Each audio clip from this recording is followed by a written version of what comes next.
I want to ask you right off the bat, what got you into racing? I don't really know.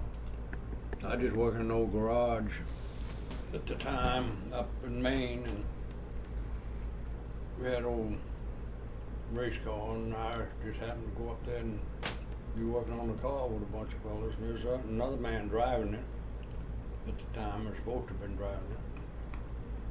And he come one week, we worked on the car all week long. He didn't show up, so I said, I'd drive the car. They didn't believe that, but I did. And I don't even know where I finished the first time. And then I drove from then on, or every time we get the car ready. It wasn't too regular. Whenever they take a notion, wanted to go racing, I'd drive the car. That's so. Then I left there and went to work at a body shop in Cornish, Maine. That was about 20 miles north of there. The fellow was a midget racer. He had a midget there. And he had a car that a fellow drove. Didn't do too good. So somehow or another I got involved with that one there and got ready to drive it, and they built an engine. He did, the man that owned it, built an engine for it, and I drove it. Done pretty well. I don't know how well enough for him to get ready to go again. And we run asphalt, and he tried to tell me how to drive a thing on asphalt like he did his midget that he drove. Oh, that owned the race car that I drove had that midget, he drove it. He was a New England champion with the midget. He tried to get me to go in the turn and just jack it around, make it loose. I didn't like that. I got so I started driving like that. We built another car, a real light car. We took it down to this Beach Ridge Speedway. There's a third of a mile dirt, all dirt, like the old Jacksonville Speedway. Mm-hmm. And so I got driving that, jacking it up, just making it loose all the time. I'd make it loose going in the turn. After a while, a fellow come over to me, owned another car, a fellow owned another car, and it was a winning car.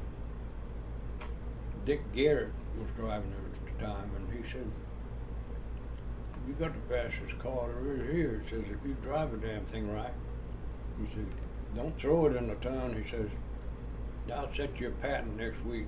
He said, "when you come on back." He said, "You notice I had some weight in the back, and I had a 175-pound anvil in the back, strapped down with steel." He said, take that damn anvil out of there. You don't need no weight. You got a light car, you want to race it light." So I just took a torch and slipped them bands off it that I had.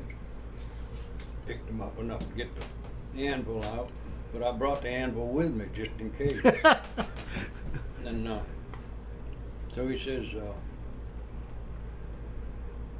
he says, "Drive it just as hard as you want to go down the straightaway. When you get in the turn, if it ever breaks loose on the tail end, back off or hit your brakes or something, and wherever you put that left front tire, make sure the left rear stays on that imaginary line.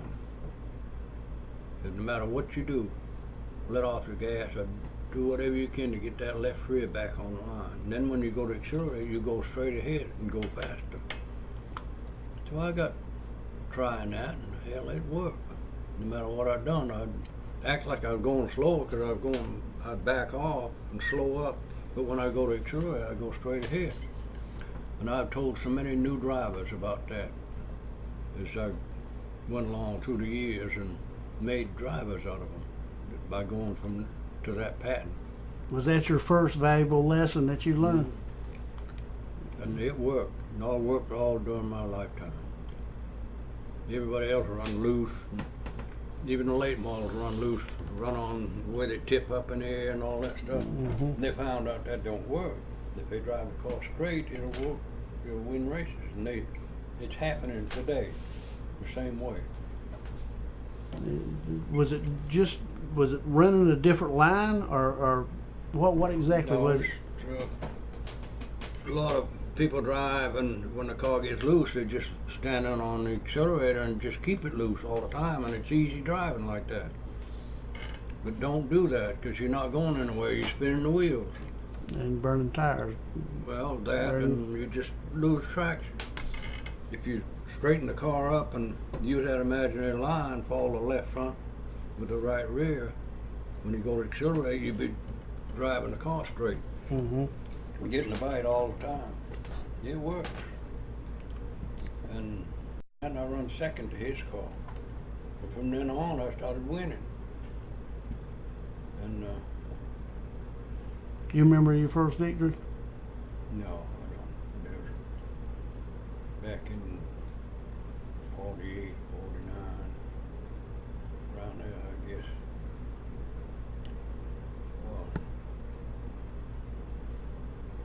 That same car, I won about 5 or 6 races in a row until they started protesting and they had to pull the engine down and all that stuff. It still didn't make any difference. This was all taking place up in Maine. Yeah. And Bobby Griffin, the flagman from Brunswick, he come up to visit me. I was at Maine. I found a wife and I made a place up there. We was going up there 6 months and down here 6 months. Get to be around our folks before they all disappeared, died. So I had a place up there after my wife passed away, and I was up there anyway. Bobby Griffin come to visit me up there, him and his wife. Come up with a motorhome and all. And I took him to this track. It's paved now and wasn't dirt, old dirt. He don't like dirt tracks. He goes to all dirt. He don't like asphalt tracks. He goes to all dirt tracks. Okay. He went with me anyway because it was the first track that I ever raced on. And he said that afterwards, he says he'd been to a lot of racetracks, but he says he'd never seen so much side-by-side racing as there was on that track. It wasn't banked all that much, but it was pretty round, something like similar to the Jacksonville Speedway. And they run full abreast, and the outside man had the advantage. And what he liked about it, he'd never seen it before, like a fella would be on the inside if he happened to bump a car and that car spun. And this fella would try to get out of the pack, and he'd have to go over the bank, and on the back straightaway was a pitch. He hit for the pitch right away because he knew the flagman was going to give him the black flag, and he didn't want his spectators to see him get the black flag, so he slipped off the track before he got the black flag. And 2 or 3 of them done that just to keep from getting the black flag. So Bobby liked that, plus so much side-by-side racing. After that, they made a track in Norway, Maine, Oxford Plains, they call it. There was a half-mile dirt back then. I raced on, won some races there. And now the man that owned or built Loudon Speedway in New Hampshire, that International Speedway, he owned that that dirt track, and he made it asphalt. They made it a 1/4 mile, and they have a lot of championship races up there, which is Bobby Allison was the first Grand National race he ever won, was on that Oxford Plains Speedway. And I've never raced on it. I've been there to a race a couple of times. The man that run the track and built Loudon, he had a race car, and I was a track champion down here from one track that I raced on, probably I-75 or somewhere up there, NASCAR sanction. And I was a champion there, and I had a guaranteed start at Daytona, and they found out about it. Just people up there on that Loudon track, or that Norway track, and they called me to drive their car at Daytona. But I'd already had a car lined up to drive. I think it probably was that car down there in Valdosta. I know down in Lake City he had a time with old Joe. That was Joe Ramsey had a time with Jack Etheridge from Jacksonville. Mm-hmm. There was a fracas down there, and they was all parked on the front straightaway, and Joe Ramsey was up in coming out of 4 ton, and he come out of his car and was coming down, and Jack Etheridge was coming back up towards him, and he was, you know, they had to get alteration. So Joe was just cussing him out, calling him all kinds of names and everything else. And old Jack was just coming on up, and he had one short arm. Jack Etheridge did, little short arm. And he got to him, and Joe was still cussing him out, and he walked up to him and popped him with that little short arm, you know, and busted his mouth all up. And he started cussing, "Oh, you got broke my teeth," or something like that. And he said, "You damn lucky I didn't hit you with my good arm." He turned around and walked on up. But then, of course, we come down here, and I had a time getting a job driving a car, because nobody knew me, and they didn't like Yankees to start with, you know. And they damn sure didn't like me after I got racing. And I found out there's a fellow run a used car lot. And I got pictures of him, of that same car somewhere, I don't know, whatever. But anyway, I started driving for him and Jimmy Thomas, one road East Alabama track. Right. He was just starting racing when I come down there. I was in the Army, and he heard about I was going to fix that car up.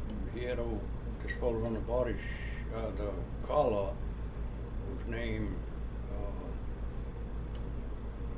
Smith, Eugene Smith.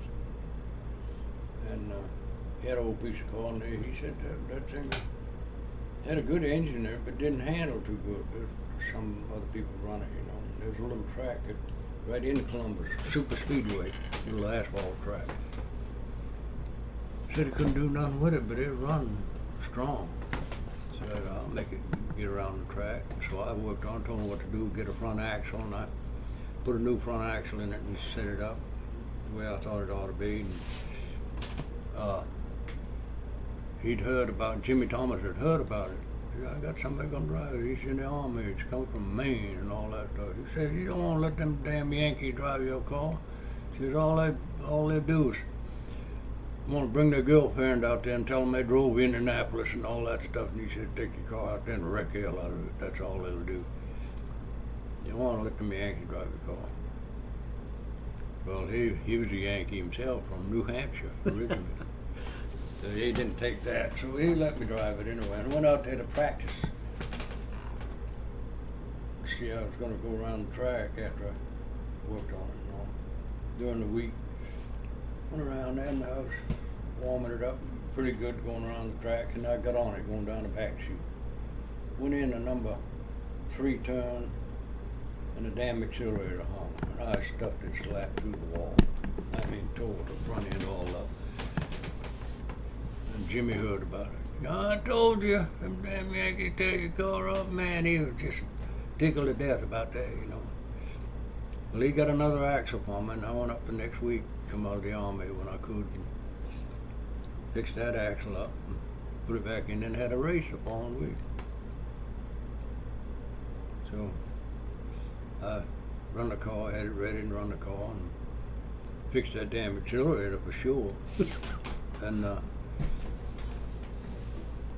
I run second to his car that night, Jimmy Thomas's car. He kind of frowned about that, you know. Didn't know what to think about that. And from then on, I outrun his car.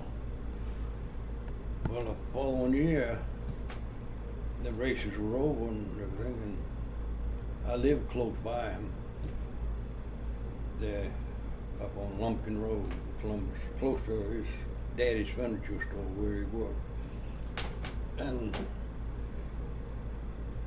he's kind of easing around to me, you know, and he wanted me to drive his car next year. how about you getting together and driving my car next year? He says, we got running motorboats. He says, they don't know nothing about racing and all. Just his attitude. So we got together and I raced with him, built the car, worked on the cars and everything else, and we won a lot of races, him and I together. And then I had a chance to come down here, and Laverne wanted to build a shop and all that, so I come down here and we built a new race car shop. I don't know whether you know where it is, up by the railroad track. Yes, sir. Across from starting generator place. I do. I know where you're talking about.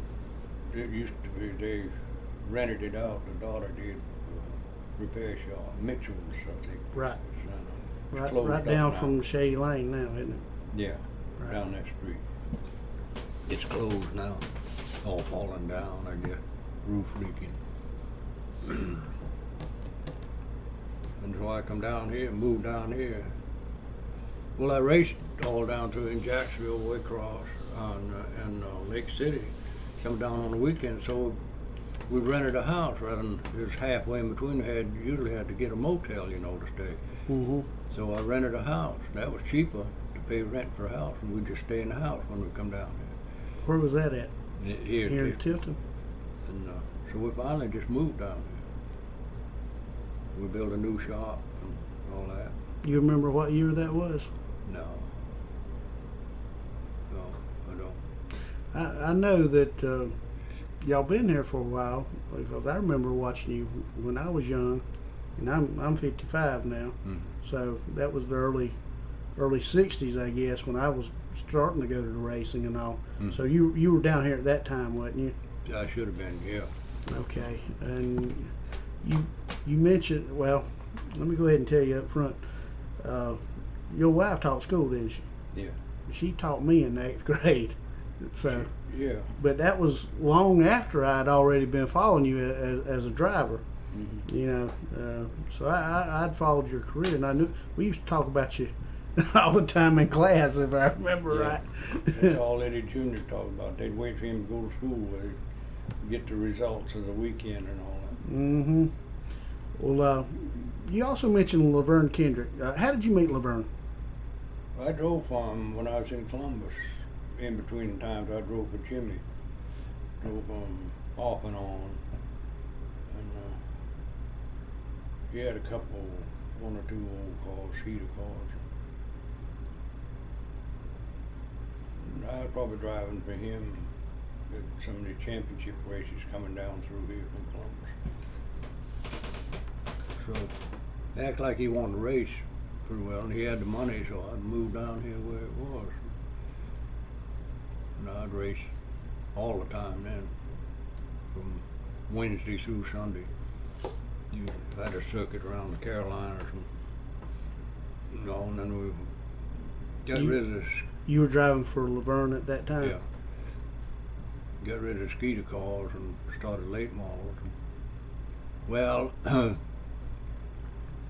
got worked into a late model accidentally. The man in Julian Klein in Jacksonville, he gave me the first late model, the 55 Chevrolet. And Robert Ford wanted to work for Penske Racing. He built the car originally, and David Ezel drove it a time or two. We used to run the Skeeter cars and modify it down there doing the special races. And, oh, you ought to take it. Well, let me see how that worked out. He had the Skeeter car up there just sitting there, and there wasn't no races at the time during the winter. He said, "Well, come down and get to the late model. There ain't no engine in it." And he said, "Take the engine out of the Skeeter car and put it in there, and come on down. We're going to have a big race."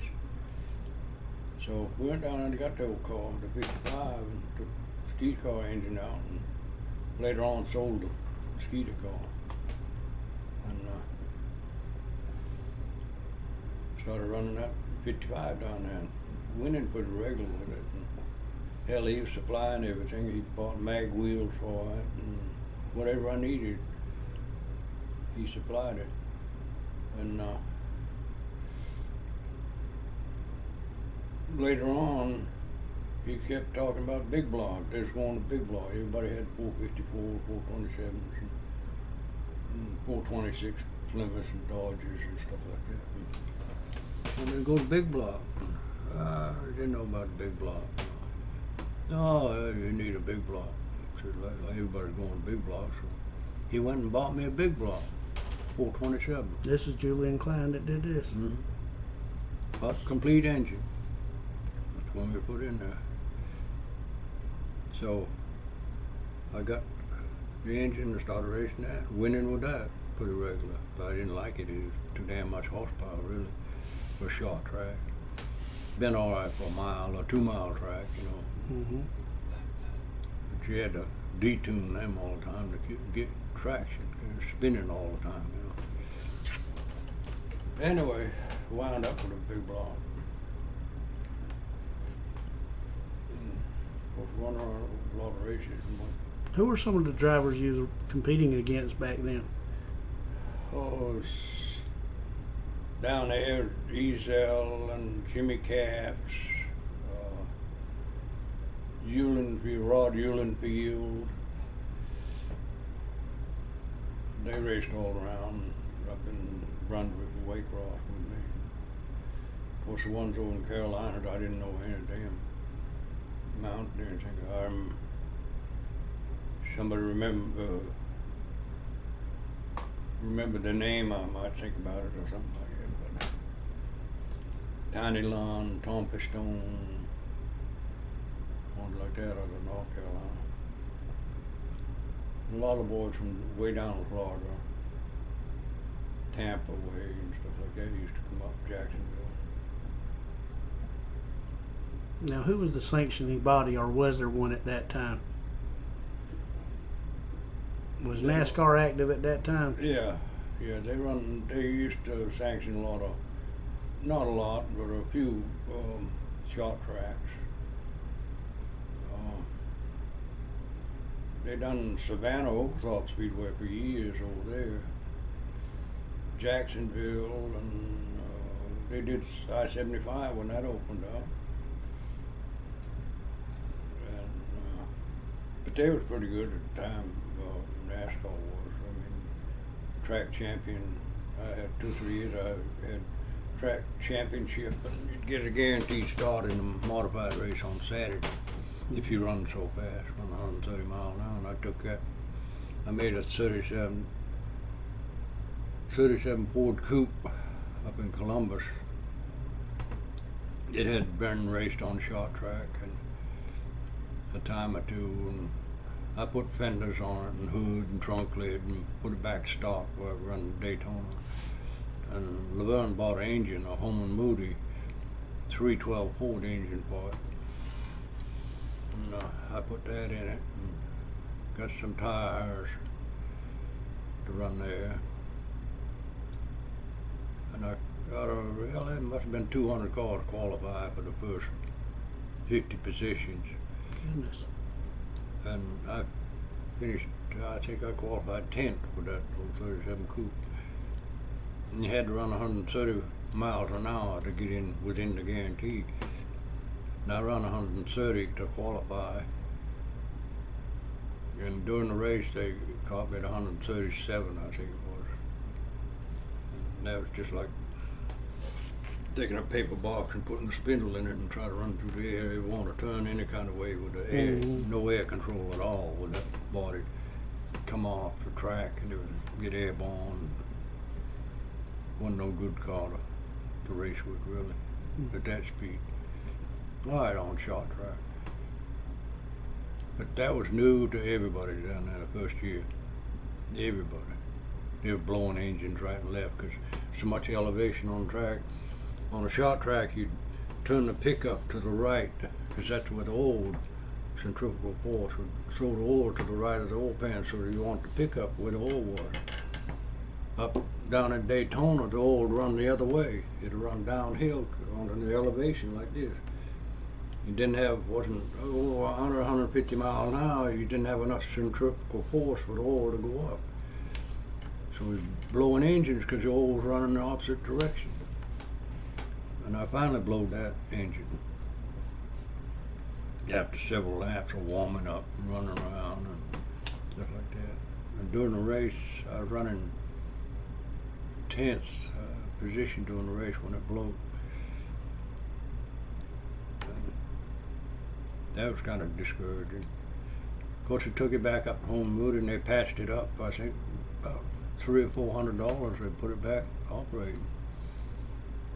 I brought it back in. I took that same body and chopped it all up, made a little body out of it in a modified car, and took it back down to Jacksonville to a sprint car race they had every year, and I cleaned house with that damn thing. The only thing, I put a straight drive in it, because the sprint cars are all running straight drive back along. And I said, well, I've gained a little horsepower with that Ford engine, you know. I put a straight drive in it. I went down there, and them damn sprints come down there this year with all clutches and transmissions. They found out I was running straight drive, and I had fast time. And of course, the sprint started. You had a choice of inside or outside. If you had fast time, and I had the inside, they had the outside. Sprints on the outside, all the modifieds on the inside.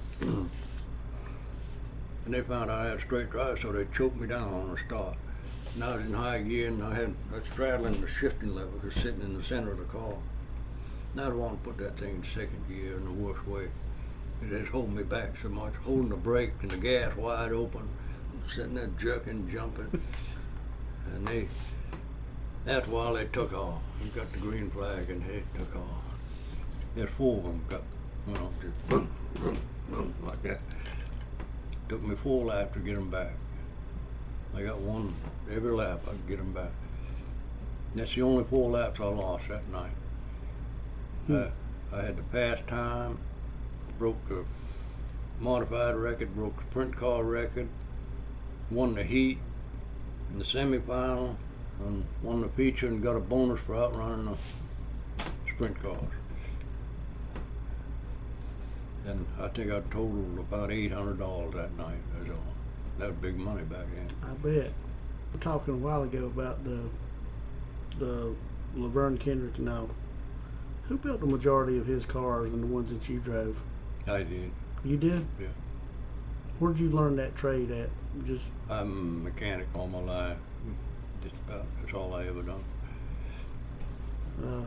I think you'd mentioned to me earlier that something about one of the wing cars. Did you drive one of the first wing cars around here? Yeah. I got a picture of it somewhere. Did you come up with that design, or? Yeah. I come up with a wing, and I was in Columbus then. I started making the wing, and I had some connections with the aeronautic engineers up in Auburn, Opelika. So I went up there to see if I could get some of them engineers to help me design the wing. What gave you that idea? I don't know. I don't know where it come about.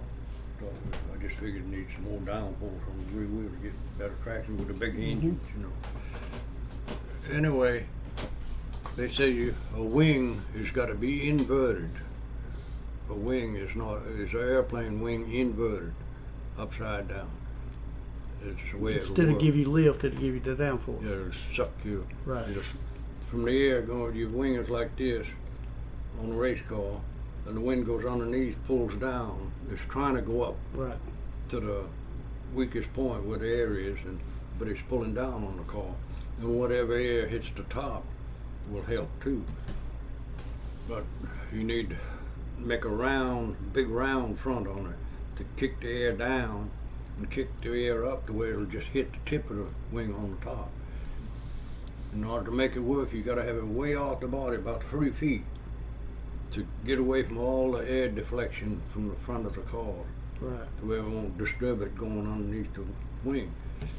So that wouldn't work. It had to have it too high. So I said, well, let's just make an air scoop.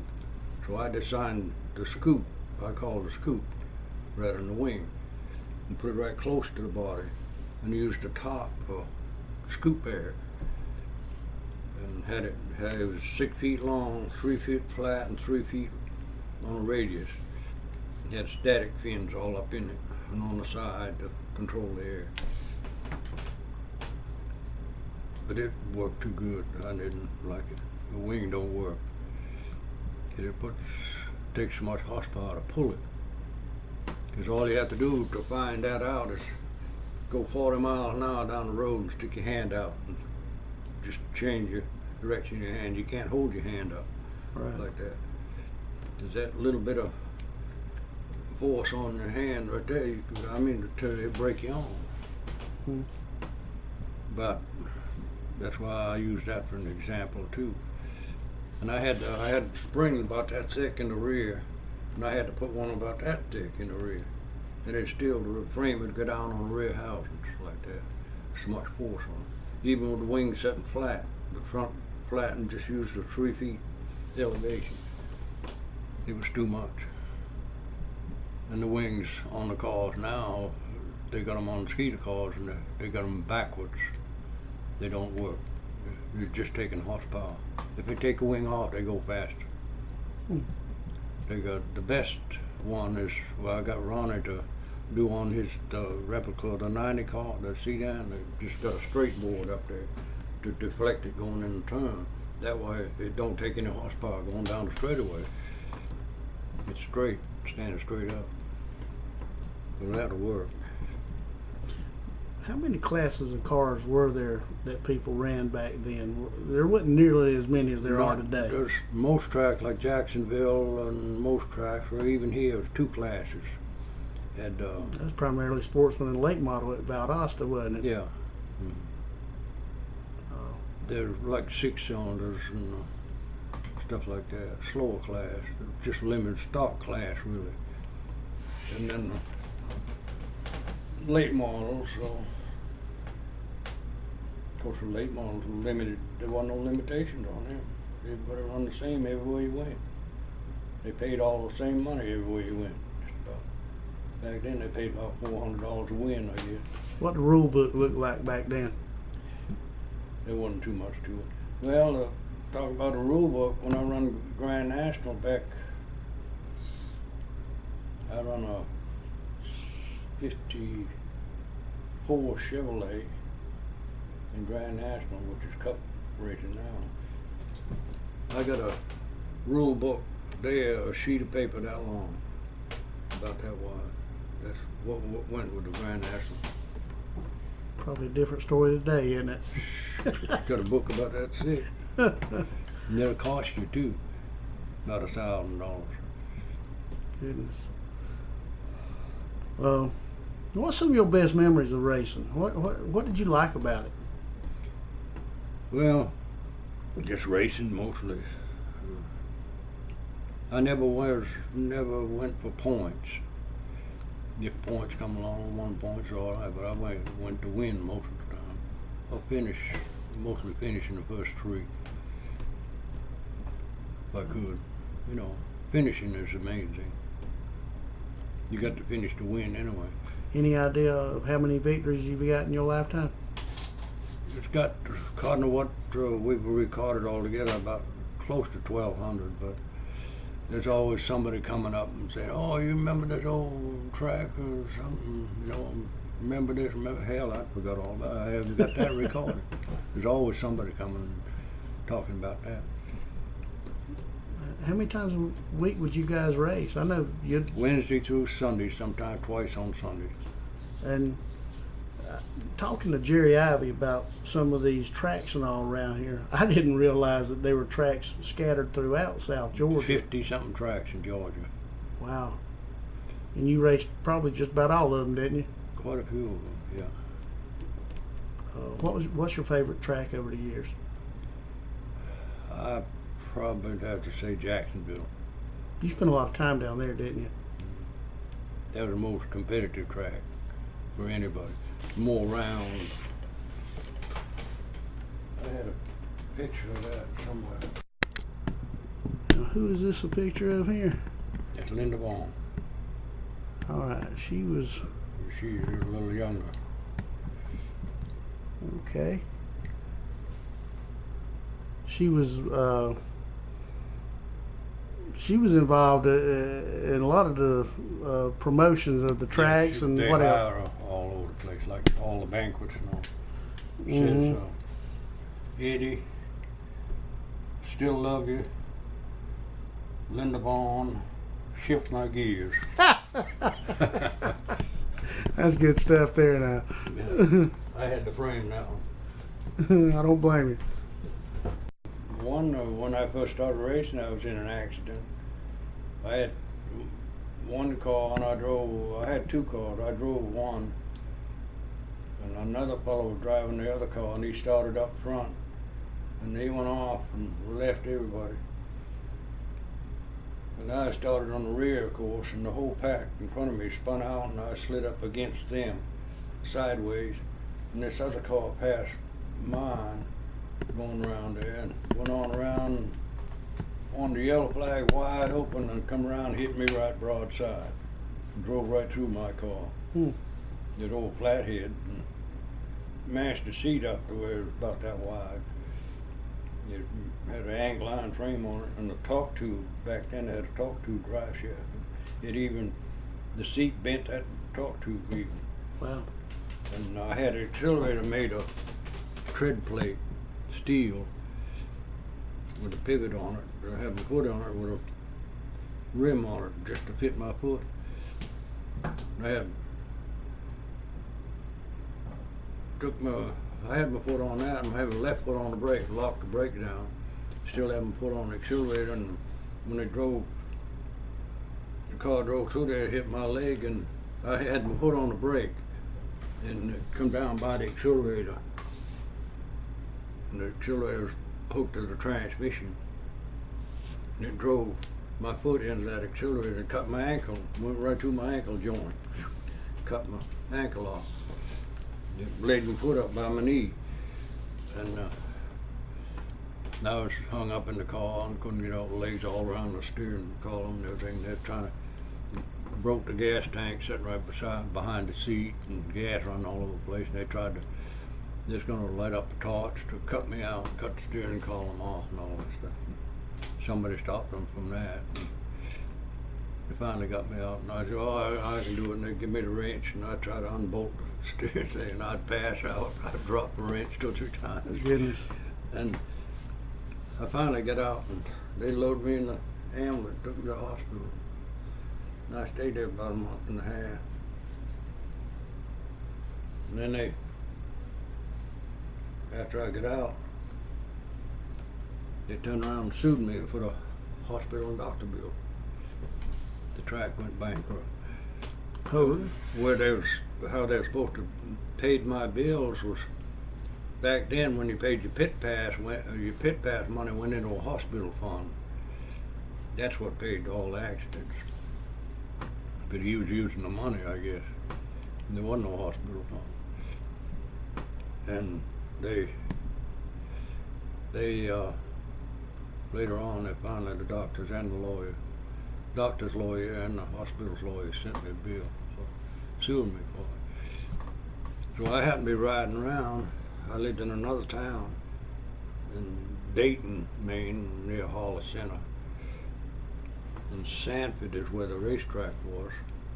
And I was riding up on the upper end of coming into Sanford, and there was some old cars, nice looking foreign cars, Jaguars, stuff like that, parked out there, 2 or 3 of them in this man's yard, and he was out there wiping the dust off. So I stopped, and they was interested me a little bit looking at the cars, so I stopped and was looking at them. I was still on crutches at that time, and cast up to my hip. And walking around looking at them cars, and we got talking to the man that owned the cars, and to come find out he was a lawyer. And he was wanting to know what happened to me, how come I was on crutches and all that. So we got involved in the racing and all that. Told him how it happened, and then they turned around and I showed him the papers that I'd got that day, a suit from both lawyers. And he looked at him, I know.